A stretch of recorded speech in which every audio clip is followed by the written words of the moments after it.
Great, I think we'll get started now.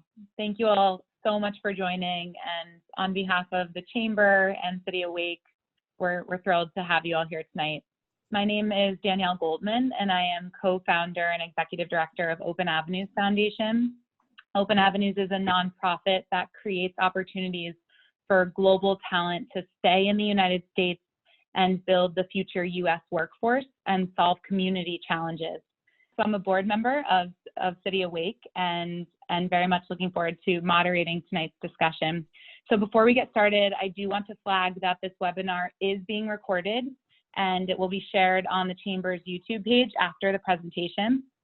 And I also want to give a big thank you to our sponsors, the Barr Foundation and John Hancock. Without the support from these organizations, City Awake would not be possible.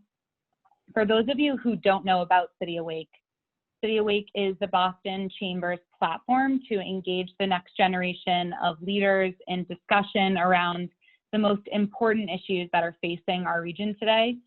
And currently, as a community, we're not only facing a global pandemic, but also a continued systematic racism and more realization around the depth of that racism. And in the past few weeks, there have been demonstrations, conversations, and communities coming together, both online and offline, with a goal to spark change. And we know that these conversations must continue. So we as City Awake encourage you to speak up about racial injustices, whether that be within your personal conversations or on social media platforms. So if you have questions about how to do this, you can message us on any of our City Awake's platforms at City Awake. And with that, we want to dive into today's program. Tonight, we are thrilled to be joined by someone who is working to rewrite the business narrative of Boston by ensuring that all voices are heard, especially the voices who are most impacted by decisions made by governing bodies. And in one moment, I'll let Nia introduce herself and tell us more about her role as director of Ujima Project. But first, I want to remind you to submit questions throughout the program using the chat feature. I'll be monitoring that throughout the conversation. And feel free to keep your videos on, as I mentioned, so we feel like we're all in person. If you'd like, you can raise your hand. And if you have a question, we will unmute you and you can actually present it directly to Nia via video. And with that, Nia, would you please tell us a bit more about yourself and your role as director of the Ujima Project? Sure. Thank you very much, Danielle. And thank you, Hannah and Casey and the Greater Boston Chamber of Commerce for this invite to speak with City Awake tonight, and for anyone else at the Chamber that I may have missed that is working on this event tonight and that works on this in general. So as I said, my name is Nia Evans. I'm the executive director of Boston Ujima Project. I believe I'm going to have an opportunity to talk a little more in depth about what Ujima does a little later on, but just really quickly, my role as director is to guide strategy for the organization, to oversee implementation of our vision, and to also assist with the implementation of that vision myself. And I do that primarily through personnel management, fundraising, ambassadorship, relationship building, programming, so seeing to those elements. And so on that note, as I said, I oversee implementation and assist implementation.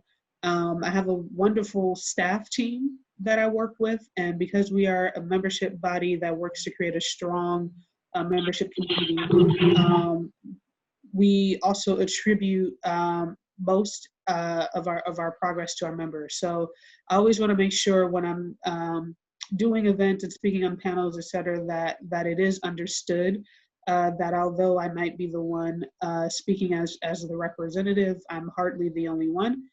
So I have a staff team of a managing director of the Ujima Fund who's incoming. We're excited. We announced his hire yesterday. He's coming on board June 29th. I have the chief of staff, community and culture, whose first day was actually today. So that was exciting. But he was and is previously a Ujima member. He was a volunteer on our fundraising team, and his work with our individual giving program led us into conversation about him coming on board. I have a communications director. I also have a business, Sierra Peters. I should name the people. My chief of staff is James Van Boyd. Our managing director is Johnny Charles. Our communications director is Sierra Peters, and we have a business alliance coach, Jenny Jeffrard. We also have a couple of interns, one who you know, Stella Ikpat, who did her co-op with the chamber, and Alex Shaw. And we have about a 600-person membership body. So I would say it is all of us who work together to bring Ujima's vision into fruition.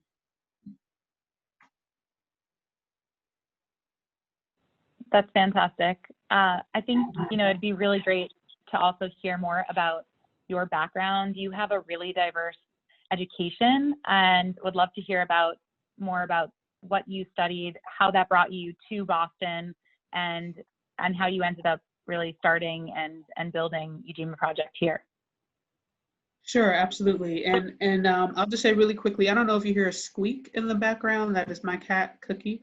Danielle opened up with us talking about being in the midst of this pandemic.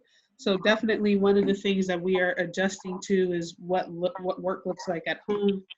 I believe Hannah first reached out to me about this event very definitely before the pandemic really shut things down. So initially this was in person, and then we were thinking of a combination of in person and virtual, and now it's completely virtual. So just be forewarned, you'll see a cat that actually looks like an Oreo cookie named Cookie, trying to get some of the attention.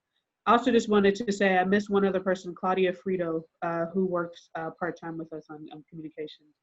So as Danielle said, I have a diverse background. One of the prep questions was asking about my education and how I arrived there, and I appreciate that you asked about the diverse background, because definitely with regards to both my education and career, I've always tried to do different things. So I've always kind of avoided the notion of kind of having a narrow path or being pigeonholed. And so I've always tried to figure out what I could do in terms of education and in terms of the type of work that I did that allowed me to really explore my different interests. And as it turns out, though the path is not linear, I think definitely after a while, you start to see kind of certain threads or certain themes in your life that tells you, what has been important to you and what you value. So I would say with the work that I do now, the through lines that I see are definitely education, economic justice. I'm an advocate for children, working with myself and communities to excavate the power, to excavate our power that I know is there. So I guess it's really quickly, because I don't want to dwell too long on it. Before I was at Ujima, I was the ED of the Boston branch of the NAACP. And before that, actually, I was a volunteer with the branch. So in 2013, in the wake of the George Zimmerman not guilty verdict for the murder of Trayvon Martin, I was moved to think about the type of work that I could do with a group of other people to, mitigate, I guess, a reality that I had seen as untenable. And so as I was learning about what fed into that verdict, I learned about stand your ground laws, and when I did and felt like my role would be to kind of help get stand your ground laws off the books. And when I learned about who was doing that work, I learned about an organization locally in Florida, Dream Defenders, that was doing that work. And at the time, nationally, it was NAACP who was doing that work. And so I set about to look for a local branch where I live, which is in Cambridge, Massachusetts, and learned about the Boston branch because they had a web presence. And I showed up to a few meetings, and immediately walked into a room, I would say, full of people who were passionate, who were learning, and who were welcoming, and interested in being active in their communities. And so although I had been kind of hesitant to join organizations before, it felt like the right time to do so. I would say professionally at the time, I was an education policy analyst. And so I think this is some of the diverse background Danielle was referring to.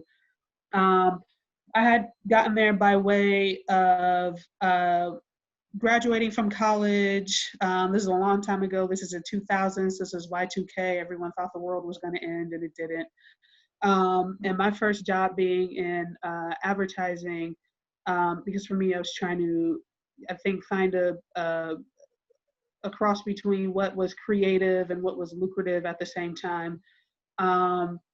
It was not in terms of, I guess, fulfillment and rich work. It just didn't do it for me. This was, as I said, so I graduated 2000. I was working there through 2001. That year, a couple of things happened, and one I will mention a little later, or I guess pick up again a little later with regards to this moment. So 9/11 happened. I went to school in New York. I went to school in upstate New York. So I did have one classmate who passed during 9/11. And the second thing is my father was killed later in the year by the Gardena police. And so I think those two things happening in 1 year just kind of had me doing, I would say, a re-examination, because I wouldn't say that I was moving obliviously through my life, but it was yet another moment. And I think we have a lot of those moments in our lives where that gave me pause to think about how I was spending my time, how I was spending my days, how I was making money, and whether I was okay with how that was happening. And so my assessment was I probably didn't have to be doing advertising. And that's not a judgment for anyone who is. We're all in different fields. That was just a conclusion that I came to, that probably was not how I wanted to spend the bulk of my day every day. As a child, I had gone to great schools. I had great teachers. So education was always a passion for me. School was a refuge for me. So there was a part of me that always knew that there'd be a certain point in my life in which one of the ways I'd say thank you to my teachers and to my parents for the great education that I received was to teach myself. And so in doing that reassessment, that's when I started teaching. And so I started teaching at the elementary school that I went to. This was a small, all Black private school, and I would say to date it is the best education I've received in my life. I attribute that to the husband and wife couple that ran the school, that knew every single family, that knew every single student's name, they knew every single student's parent's name, and in addition to kind of just rigorous academic content, I would say it was that just like clear, just love for our community and our families that made for a great educational environment. As I said, it was a private school. So at this time, now I'm talking 2001, 2002 through to 2004, 2005. The economy is changing. We have dot-com boom and bust. This impacted the school. There's also No Child Left Behind reform that's happening at the time. So education is changing quite a bit at that time. And so definitely if you were a student or a parent or an administrator or a teacher, you were impacted by all of the different ways that education was happening at the time. And so then I became interested in education policy. I became interested in the rules that were impacting us, who it was that was making those rules, who it was that was changing those rules, and decided I wanted to be one of those people. So I wanted to be a rule maker because I had some idea of what types of rules, so to speak, I thought would be beneficial for parents and families and teachers and students, and we're seeing, I think, some of that play out today. So that's how I got into education, went to grad school for policy. And so I was an education policy analyst at the time, just as an aside. That was work that I could do almost anywhere and by myself, which is why it was really important for me in joining the NAACP. That the biggest consideration was this was me not working by myself or in isolation, but this is me working with a group of people, and this is me working with a community. In 2014, I became the vice chair of our education committee. And then 2015, I became the chair of our economic development committee. And that happened because in 2014, what we were dealing with the education committee a lot, which is still an issue to this point, and which is very relevant today, was budget cuts. So that was a big conversation. Our interest was in how BPS, Boston Public Schools at the time, was working with parents to sort through budget cuts. So budget cuts were a reality, austerity is a reality. And our position was that there were ways that Boston Public Schools could be drawing parents into the process more, to act as partners, to problem solve, rather than to kind of make decisions that parents were being surprised by and then having to adjust to later. And we see with the budget conversations that are happening today, what an important conversation it is for all of us to be involved in. And so I became the chair of the NAACP's Economic Development Committee for that reason, because I wanted to be able to enroll community members in budget conversations more, and to see the link, for example, between our federal budget, our state budget, and our local budget, and how that was impacting things that may seem like it only resides at the city level, but it's interrelated. And so really being able to kind of participate at that level to then head off decisions that we are surprised by.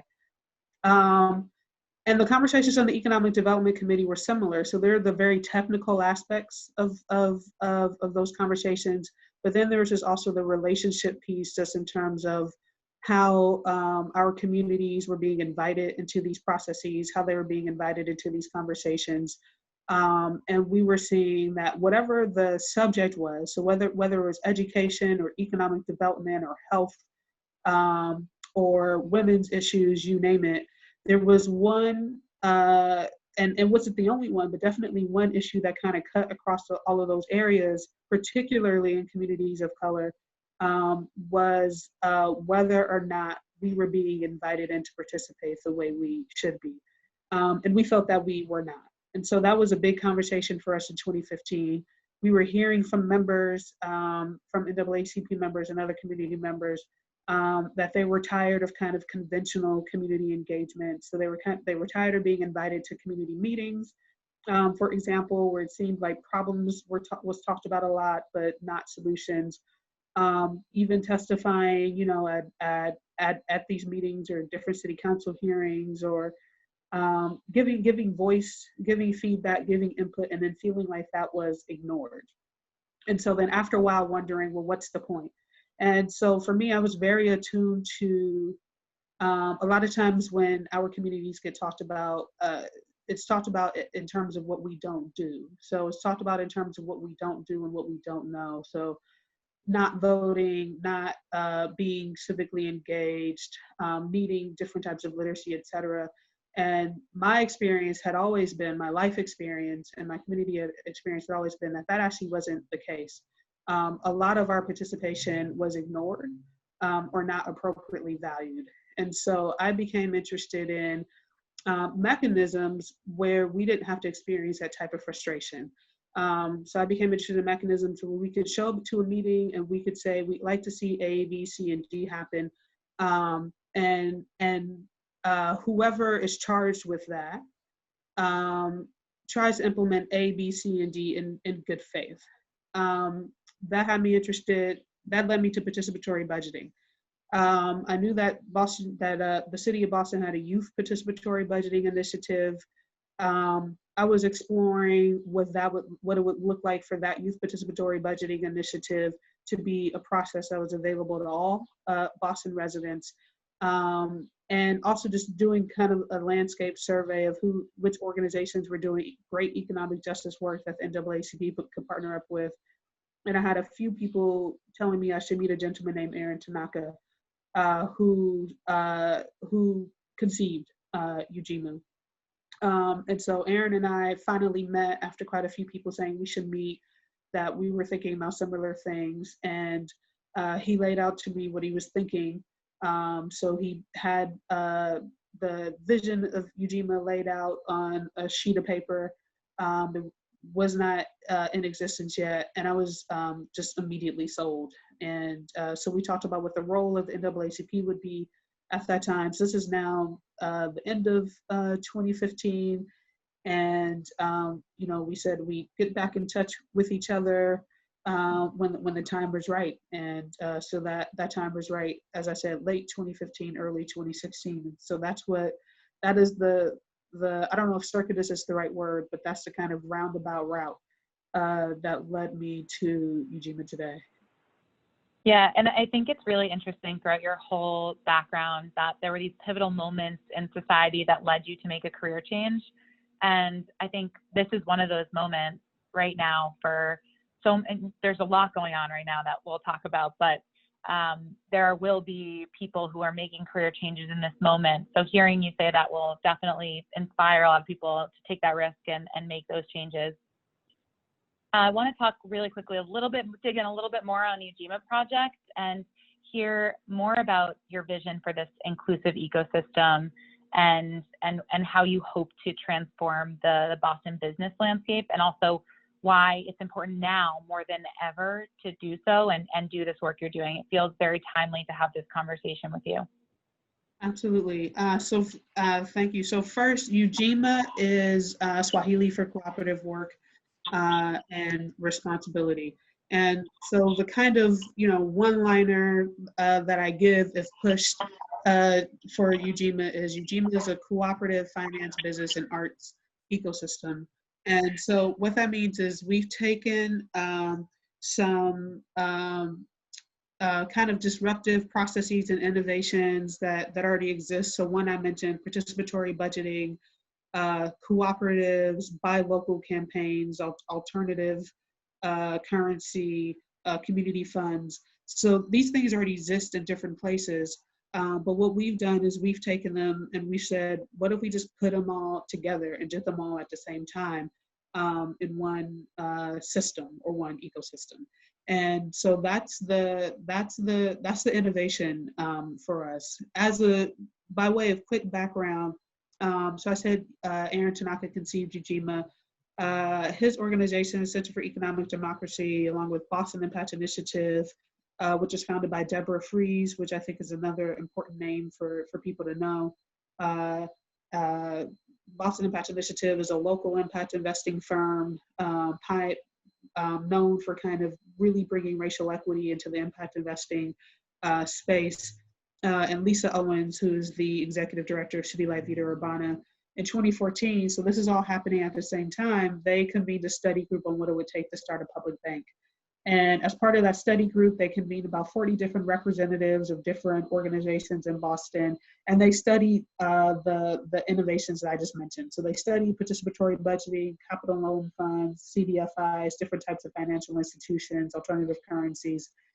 And they came away with a couple of things. One, a public bank is really hard to start.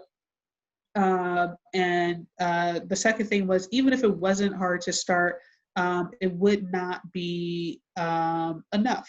And so, I've said this before, the feeling was we're dealing with poverty, we're dealing with racial wealth gap. These are systemic issues. To kind of choose one thing isn't going to be enough addressed, and it needs to be more of a systemic address. And so that's how we arrived at, let's put all of these things together. So we've identified some processes or some structures that we like, but what we've noticed is they are siloed, they're isolated. So, there's Berkshires, that's in the Berkshires, for example. There's this really neat community loan fund that we're looking at that's in Pioneer Valley. There's a youth participatory budgeting initiative that I mentioned, but it's only for youth, for example. So that sort of thing. So if we take these things, again, if we put it together, each one might make the other part stronger. So there was a sense of we can add to the impact of each of these processes and structures. And the ecosystem or the system as a whole is essentially more than the sum of its parts. So what's in our ecosystem is our membership body that's multiracial, multi-class, multi-stakeholder. And so the stakeholders are activists, grassroots organizations, impact investors, philanthropic foundations, small businesses, and regular community members. And they form our governing body. So this is the participatory aspect. And this is the cooperative aspect that essentially Ujima is theirs. There's the Ujima Fund, which launched in December 2018. And when that launched, that made history as the nation's first democratically governed investment fund. And that's because members of our membership body who are Boston residents, they are the ones that determine what the fund invests in. And so every Ujima member that's a resident of Boston is entitled to a vote on our investments. Each person gets one vote, regardless of whether or not they actually have invested and regardless of how much they've invested. And so this is a bit of a departure from traditional investing as we know it, which is number one, you've got to invest or own to make the decision. And then generally, the more you invest or the more you own, you have more of a say. And so we're saying it doesn't matter whether you invest $50, which is the minimum investments. That's the other thing that we've done is we've made this investment vehicle really accessible if you are interested in investing. So it doesn't matter whether you invest $50, which is the minimum, or $250,000, which is the maximum for an individual investor. You get one vote. And you vote again on the small businesses that we invest in, the real estate that we invest in, other community initiatives that we invest in. We do that through our assembly process. And so again, I mentioned the different stakeholders that we bring together. And so what's unique about that is we've created a space, for example, where you have organizers and people who work in finance who are working together to create a venture together.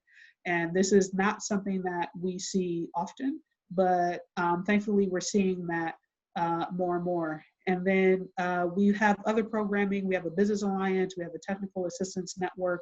We have an anchor institution strategy, which is talking with anchor institutions like universities and hospitals about taking out contracts with the businesses that we invest in. And we have a member-based consumer advocacy strategy. So you can consider them all wraparound supports for the investments that we make so that our investees are not just receiving capital, they're receiving technical assistance, they're receiving marketing, they're receiving ambassadorship. So they're receiving as much support as they need to thrive. That gives us more of a chance of us receiving our investments back, and then we can reinvest. And so in that sense, we've created a different type of economic cycle than we understand today. That's fantastic. And I think it's no one has not felt the effects of what's happening right now. And it's really interesting to hear, and we're all interested to hear about how your ecosystem and how this has all been affected. Because in the past few months, this has been challenging for small businesses and specifically small businesses of color within the region. So I would love to hear more from you about how businesses within the Ujima Project are coping with these effects. And there's a lot of people on the call who want to get involved, and how can they support Ujima Project businesses in this time? Sure. So the businesses in our network are no different from businesses outside of our network in that they have been immediately and tremendously impacted by the pandemic. So one of our businesses, for example, immediately lost 60% of their business. They were considered essential, and so they were still operating through the pandemic. And one of their pivots was to hire a full-time sales associate to try to drum up new leads. So much like other businesses, they had to, I would say for some, continue being creative, because some just have to be creative, even had to be creative to survive even before the pandemic. For those for whom that was not a continuation, they, much like businesses outside of our network, had to be creative if they made the decision to continue operating through the pandemic. We did have a couple of businesses who couldn't because of the shutdown, And so they were just impacted by that. And then we did have some businesses who could operate and made the decision not to. So I'll note one of the businesses that did that was a cooperative. And I didn't answer the second part of your question, Danielle, but you asked about kind of how this changes the business ecosystem and why this different way of doing things is important. So if I think about that business, and I won't name them because I've not had permission to name them, but when I think about their decision-making process, it's important that they're a cooperative because this was a decision then that a cooperative means that the employees or the workers in that business, they share ownership. They generally share ownership, they generally share equity in the business.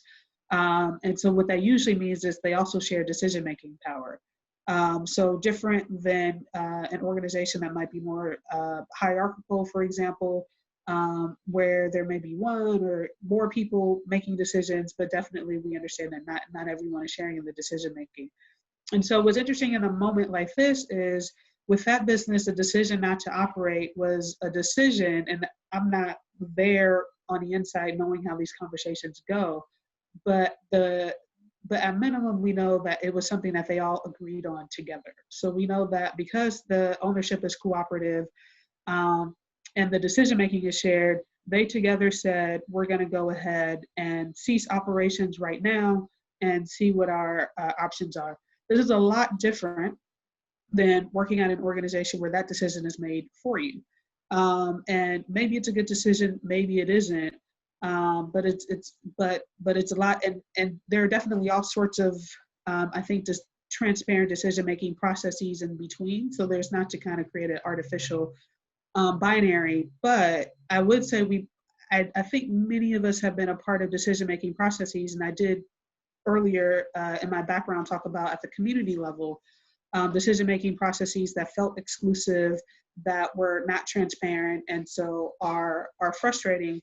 And I would think at the work or professional level, many of us would probably say we've experienced that as well. And so just the difference between being able to have the power to say, let's stay open or let's close, and that not being decided for me, I think is huge. And so me being able to say, or on the flip side, with the essential workers conversation, again, the difference between being a worker and having my supervisor tell me I have to come to work anyways, and maybe I have PPE, maybe I don't, maybe I'm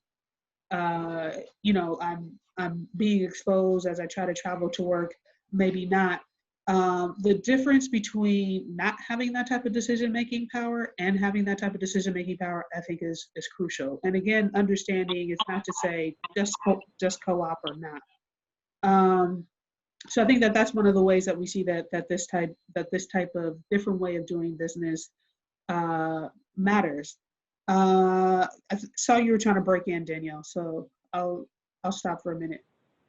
No, I mean, I think that's a really important point. I think that so many people have probably met over the last few months a store clerk or someone who was really frustrated the fact that they were at work and clearly were not part of that decision. So there's certainly, it's a good point. We had one question from the audience I do want to address. They asked how companies can actually be chosen to be included in the investment pool from Ujima. So if you can quickly answer that, then we can move on to some other topics. Absolutely. So we, in the past, have had an assembly process. So an assembly is just a gathering. It's a neighborhood meetings. Usually at the neighborhood level, it's about 50 people. And what we say is half have to be Ujima members, half community members. We have a citywide level, which then is about 100. We've really had more about 200 people there. And so we really try to make sure we have a healthy mix of Ujima members and community members who live in the area who are present. And we ask them 3 things. We ask them to name what are businesses that you love, and those become candidates for investment after they go through a voting process. What are the businesses that we need? And we have a separate process for that. And what are the businesses that you want to replace? And there's a separate process for that. We are now working on an additional process, so we will continue to do those assemblies. Our next one is a business-to-business assembly that we are co-hosted with Black Economic Council of Massachusetts in July. And that's very specifically for business owners. And it's because we recognize that there are lots of business owners, for example, who didn't have an opportunity to name themselves. And we want to actually move a little further up the supply chain than business to consumer facing. So that's coming up. And we're also working on what we're calling our open call process. And so that'll be an online corollary that will allow people who are not able to visit us in person in the past. So this is something we had been thinking about even before the pandemic, to have an opportunity to plug in at different times during the year to name businesses in those categories, businesses that they love and businesses that they think we need in our community. And of course, business owners can name themselves. We do have a process that is longer.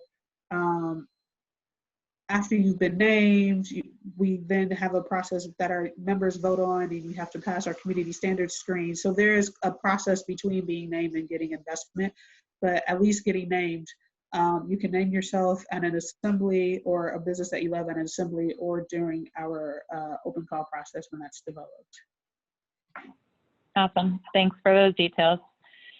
So, Nia, in a past interview, you stated that systemic issues requires systemic address from the system. And in this moment, we as a nation are facing the realities of cruel and ever-present racism and inequality in the United States. So with this momentum from movements like Black Lives Matter, how do we as a community move forward from here and address this racial and economic equity that we are striving for as a country? Yeah, so I think the answer is there, systemic address. So I think we cannot ask for or seek to do any less. So another way that I think I would say it is go big or go home. So this is not the moment for fiddling or tweaking. So I think the combination of the pandemic and the uprisings have us in a moment of collective grief, collective reexamination. Systemic failures are pretty impossible to ignore at this point. So I think if we are understanding that we are now seeing these realities very nakedly, we all have to rise up to the moment. So as an example, and I did say I would get to this later. So I mentioned, that my father was killed by the Gardena police. I think we're already having this conversation, but if there's an inclination to lean away from it, we should lean into it. Prison abolition should be our goal right now. So it shouldn't be, for example, more implicit bias training. There shouldn't be, ways of thinking about how we apply little tweaks and reform to the police. We should right now be giving ourselves, I would say we should right now be challenging ourselves to think about what's the biggest vision that we can envision in this moment. Say it out loud, be explicit about it, and work towards it. And one of the reasons, from my experience, for example, that I think about prison abolition is because when I go back to visiting a police station, visiting the Gardena police station to learn what happened to my father, what I was faced with were people who were afraid of being punished. And that was kind of like the first and foremost, for what I could see, motivation in how the police dealt with my family. One of the things that I always think about in moments like these are families like mine, whose names people don't know. So I always think about what happens. I think about a couple of things with regards to families. So I think about after the cameras are gone with the families whose names and lives have been sensationalized. I think about what happens when the spotlight goes and the support that they have or don't have. And then I think about the other families whose names we don't know. there's a friend of mine who lost his cousin not too long ago, and he's just fresh out of law school. He just wrote a law brief that I'm slowly working my way through about just that experience, about the experience of a lot of us don't even actually know what happened to our loved ones because we can't get that information. So we're not even at the point of thinking about trial or verdicts or settlement or anything like that. And so my experience was, because we have a system that focuses first and foremost on punishment, we've disincentivized really reckoning with harm that people cause to other people. And that was the thing that was striking to me. So what was even more striking to me than the loss of my father was that I was looking at people who could not say, I killed a person and reckon with it. But rather the first thought was, how do I not get in trouble for that? And I think that's one of the most dehumanizing things in the world. So for me, we should be working our way towards prison abolition. We should be working our way towards restorative justice. We should be working our way towards restoring our humanity. And so that means that we take accountability and responsibility for the myriad harms that we have done to each other in the past. So yes, I absolutely support reparations, no questions asked, in the form of money as well as other actions. We've done it before, we can do it today. But also in the harms that we cause today and the harms that we know that we will cause in the future. So I would say, right now we're talking about policing with a pandemic. We've been talking about, safety net issues. Whatever we're talking about, we should be pushing ourselves to our biggest, most challenging vision possible. And I know earlier I saw Andrea James on the call. I don't know if she's still here, from Families for Justice as Healing, but definitely just wanted to make sure I gave her a shout out. Yeah, thanks, Nia. And I think right now people are very motivated to not let the spotlight leave this issue. And that's all wonderful and well and good. But what you're saying is sometimes that pulls away and sometimes it's not even intentional. So what do you recommend? There's a lot of young leaders and young professionals on this call, or just leaders within organizations at many levels who want to do more. They want to do more in the community and they want to do more within their organizations. I personally have a lot of friends who are trying to figure out how they can change some of the ways that organizations are making decisions and running right now. And, would love to hear your insight for those individuals. Sure. I think there are two parts to this. So luckily one is easy. So in terms of doing more in our in terms of doing more in our communities, luckily Boston, we're fortunate here. We have an organizing rich environment. And so we have some organizations, one that I named already, City Life Vida Urbana, the premier housing justice organization in Boston. Eugene, they are one of our grassroots partners as an aside. So I mentioned that grassroots orgs are a part of our ecosystem. Matahari Women Worker Center is another one of our grassroots partners. Right to the City Boston is another one of our grassroots partners. The Defund the Police campaign that we are supporting is, I always forget them, YJP. I think it's Youth and Justice for Power. I can't remember their exact name, but YJP. We have very strong organizing in Boston. So just on the community side, I think you can jump in. And what I would say with that though is jump in humbly. So humility is important. Understanding that even the spotlight that we have now, it may seem that it's by chance, but it isn't.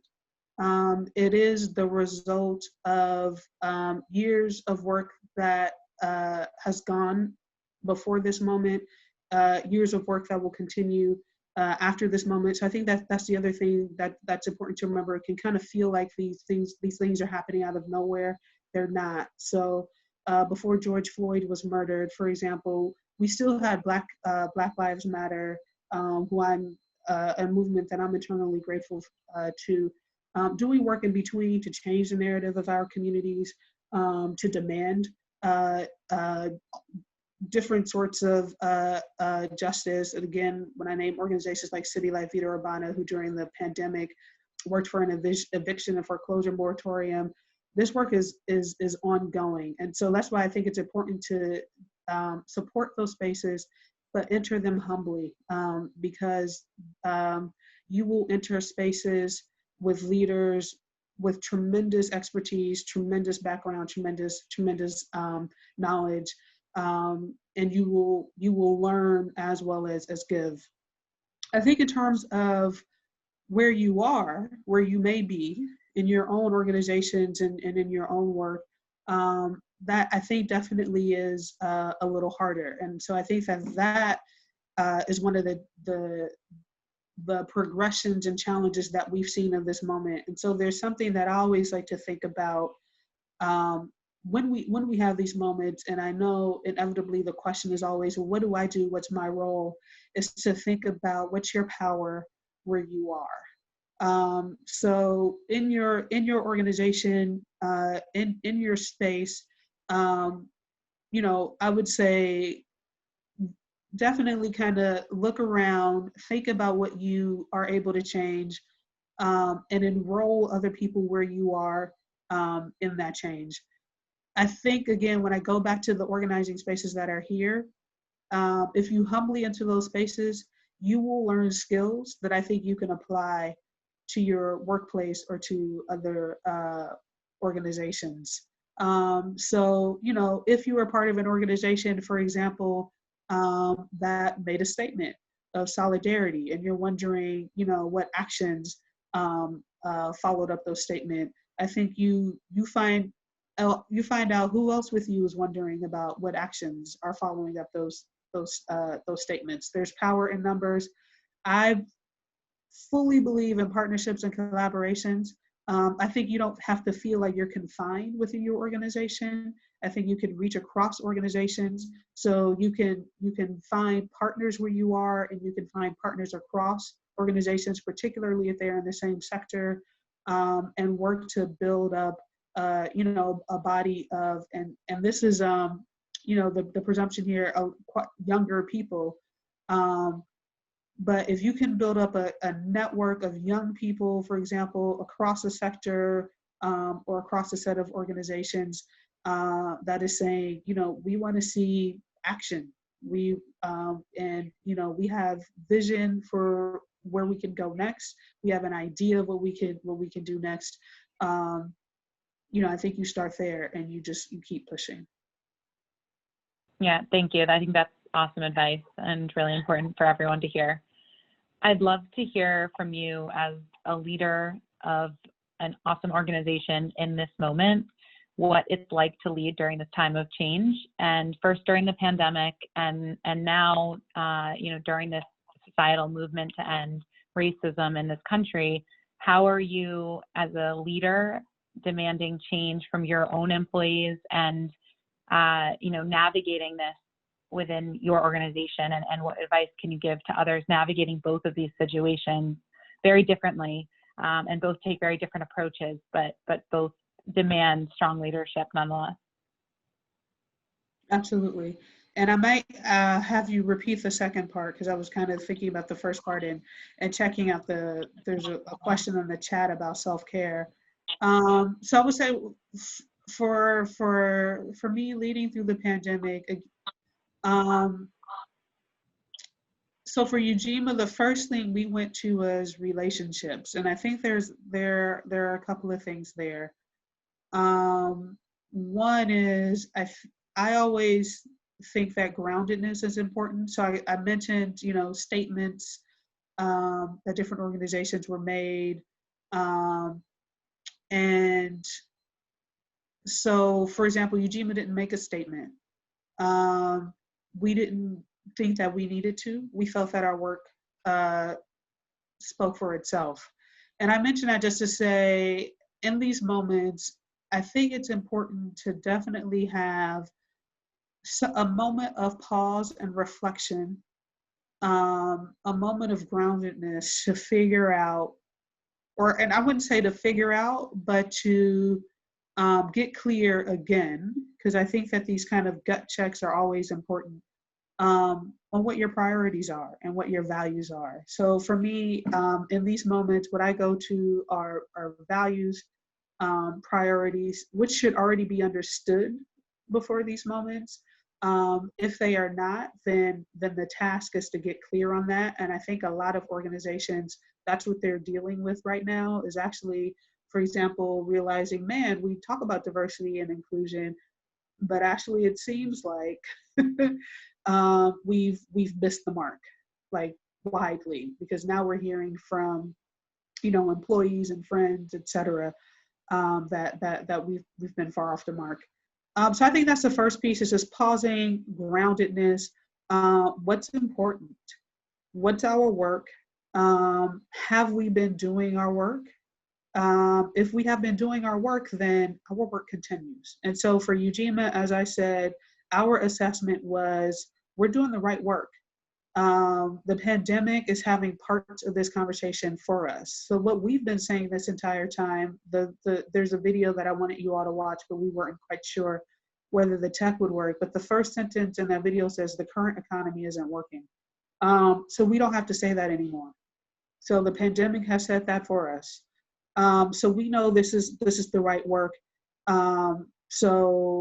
So now we know we have to focus. And then we know that there are some things that we have to change about your work. So you asked Danielle, for example, about how our businesses were impacted. For us, that immediately turned us to relationships. We've got to check in on our businesses. We've got to see how they're doing. Because the other part of that is our values, our principles are not just the transactions, or it's not just about capital or investment. It is ultimately about how we are in relationship to each other. And so the most important thing for us was, let's check in on our businesses, let's check in on our members, let's do inreach to our members, let's call our members, let's be human. And so let's see, we're gonna call and we're gonna ask, how are you? Is everything okay? Do you need anything? Have you tried to access resources? Have you been able to access resources? And then our next step is, if you need anything, we will try our best to provide it, and we will have humility about what we cannot provide. And if we can't provide it, we'll try to link you. So that's when we immediately went to relationships. And so I think for me, a leadership lesson is not to go with the flow for the sake of going with the flow, not to make empty gestures, not to make empty statements, not to lose focus. And so I think for some of those organizations, so for some organizations who have to do a reorientation, that could seem confusing, because you definitely also don't want to have focus look like you're kind of sticking your head in the sand and you're just charging ahead. So I think there needs to be a balance. So there needs to be, have we been doing the right work up until this point? If we have not, then our work is to get to a right place. If we have been doing the right work, then we have to stay focused. We can't get blown about, because we will have these moments. So we'll have the eruptions, we'll have the fades, we'll have plateaus, and then we'll have eruptions and fades and plateaus. So this will continue to happen. Yeah, and I think, leadership is hard right now. No one would contest that. So Casey's question is really important. In this moment when leadership takes everything you have, how are you prioritizing self-care, and how can you give any tips for people who are trying to balance the immense work that there is to be done with that? Yeah. I mean, I think the thing that I'll say, and I think this is, really why I always try to, when I'm talking about Ujima, I really try to shout out the team and shout out the members, because there's a narrative of leadership that a lot of us have grown up with, and thankfully I think it's probably starting to change today. That was honestly never really true in the first place, and it's definitely outdated. But this notion of solo leadership, and so I think there's a way in which we can burden ourselves as an individual with doing it all and with doing it right, and that is unhealthy. And it also was never true. So we kind of grow up with this notion, for example, of Martin Luther King Jr. giving "I Have a Dream" speech, and he whipped up, tens of thousands of people towards the civil rights vision. And we know it wasn't just him ever. There were tons of men and women and older people and younger people, um, wealthy people, not so wealthy people. So we know that it was always groups and communities of people who were working towards change. So on the not burning out, I think it's okay, and I've mentioned humility a couple of times.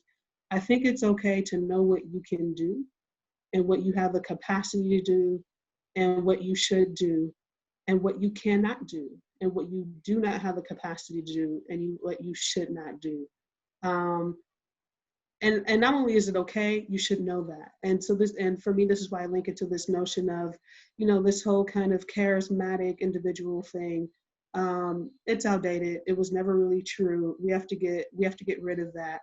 I think we have to, in good faith, I think we can't let ourselves off the hook. We can push. I think we push ourselves. We have to, in good faith, really do the best that we can, and then have faith in other people that they are also doing the best that they can, and that together we will accomplish a lot. And I think that that's how you ensure that you take the space that you need and not burn yourself out. Yeah, I think that's incredible. I think I want to ask you one more question, but Hannah's going to tell me I need to end this. So I think I'm going to thank you so much for all of your answers. And I actually do think that was a really insightful way to end, because all of us who want to make change need to make sure we're staying sane, and mental health is really important in that time. So in this time specifically. So thank you, Nia, for sharing all of this insight and your experiences with us. And before we close, I want to highlight the Boston Chamber of Commerce has some digital events that are coming up. So tomorrow morning, June 18th at 10 a.m. is the next event for the Future of Boston series, focused on child care and early education. On June 29th, the Chamber is hosting its first ever annual meeting. So this year's theme is Boston Business Forward, and the Chamber, it's the biggest event the Chamber has each year. So you can learn more by going to bostonchamber.com or signing up for the newsletter. And finally, don't forget to follow City Awake on social media and join in on the post-event discussions. We'd love to hear from you. And thank you one more time to Bar Foundation and John Hancock for making this conversation possible. And with that, thank you again to Nia and for everyone for joining. So I'll sign off now. Thanks all. Thank you.